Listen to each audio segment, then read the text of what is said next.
रामचंद्र प्रसाद सिंह उर्फ आरसीपी सिंह। जी हाँ, ये नाम काफ़ी चर्चा का विषय बना हुआ है।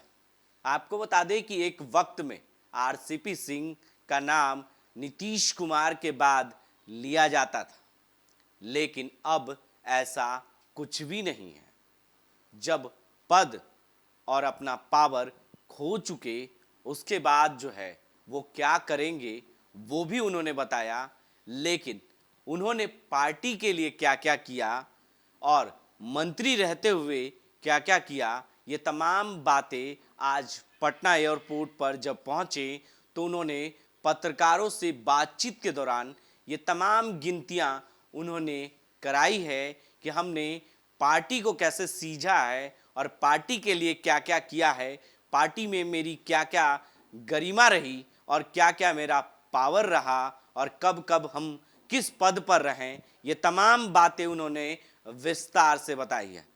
क्या कुछ कहा है इस मामले पर, पहले ये बयान हम आपको सुना दें, उसके बाद हम आपको दूसरे बयान भी सुनाएंगे। पहले आरसीपी सिंह के ये बयान जरा सुन लें। हमेशा पार्टी के लिए काम करते रहे हैं और मजबूती से करते रहे। क्या भूमिका होगी सर अब जदयू में आपकी? अरे मेरी भूमिका आप जरा समझ लो, मेरी क्या क्या भूमिका रही।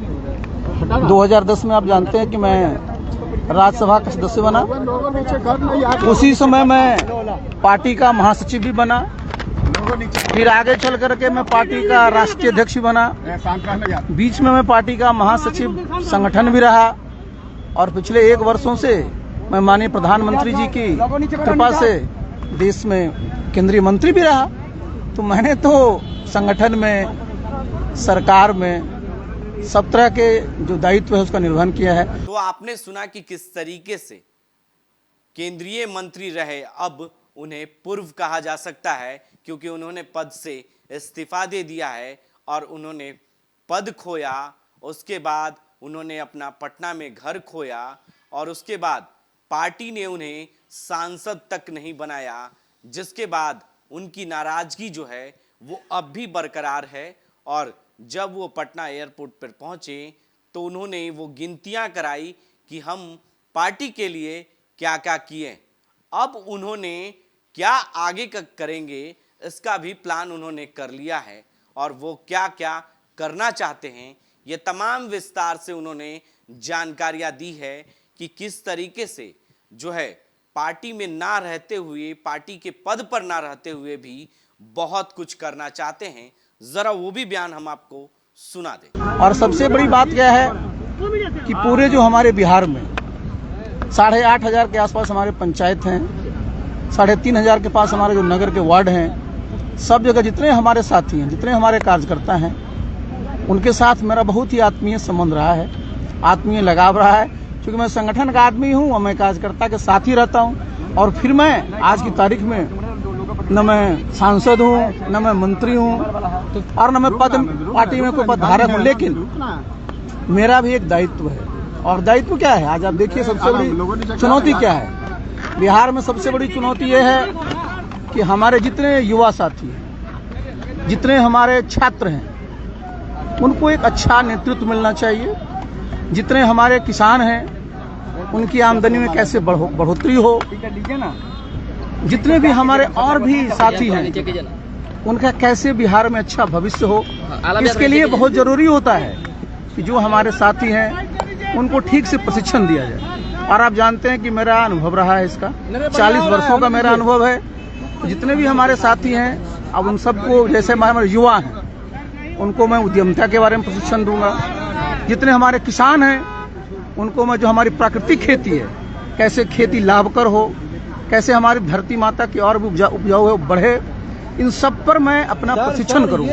एक फोटो वायरल हुई थी क्या बीजेपी में जाने को लेकर? अच्छा सुनिए, आप लोग जो है मीडिया के लोग हैं जनाब जी सर, और आप लोग क्या, आप जरा समझिए, जो सामान्य कर्टसी है उसको भी आप लोग किस तरह से रख दिए। आप जरा समझिए हुआ क्या था। जी बताइए सर। मैं गया हुआ था कहाँ, तिरुपति।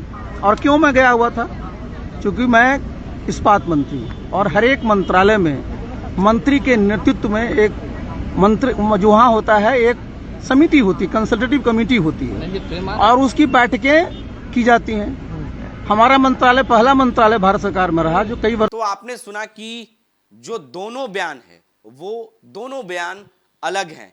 इसलिए अलग हैं कि वो कहीं ना कहीं एक इशारा जरूर कर रहे हैं कि हमने पार्टी के लिए क्या क्या किया, क्या क्या कर दिया। वो तमाम बातें उन्होंने विस्तार से बताई। तो वहीं दूसरी ओर वो क्या करना चाहते हैं ये भी बातें उन्होंने पत्रकारों को जानकारियां दी हैं। तो कह सकते हैं कि ये आरसीपी सिंह एक वक्त में नीतीश कुमार के काफी करीबी माने जाते थे और पार्टी में अगर कोई दूसरा नाम हुआ करता था तो वो आरसीपी सिंह का नाम लिया जाता था। लेकिन अब तो वो सब कुछ खो दिए, उसके बाद वो पटना पहुंचे हैं। वो आगे का भी प्लान क्या कर रहे हैं ये तमाम बातें उन्होंने विस्तार से बताई। लेकिन ये आरसीपी सिंह है, इतने आसान से चुप नहीं बैठने वाले, जरूर जवाब तो देंगे, लेकिन ये भी वक्त का इंतजार कर रहे हैं। अब देखना होगा कि आरसीपी सिंह का अगला प्लान क्या होगा। क्या पार्टी में वो बने रहेंगे या पार्टी छोड़कर कहीं और भी जा सकते हैं। ये तमाम संभावनाएं जो है राजनीतिक में कुछ भी कह सकते हैं और कुछ भी हो सकता है। आगे के अपडेट्स के लिए आप बने रहे देश न्यूज के साथ और देखते रहे देश न्यूज। अगर आप भी यूपीएससी या जेपीएससी परीक्षा में सफल होना चाहते हैं तो अभी ज्वाइन कीजिए द प्रयास इंडिया रांची को। द प्रयास इंडिया रांची में आपको best faculty, counselling sessions, study material के साथ टेस्ट सीरीज की भी व्यवस्था उपलब्ध है। तो देर किस बात की, अभी ज्वाइन करें द प्रयास इंडिया रांची और अधिक जानकारी के लिए आप 8355951603 पर कॉल करें या फिर thepryasindia.com पर विजिट करें।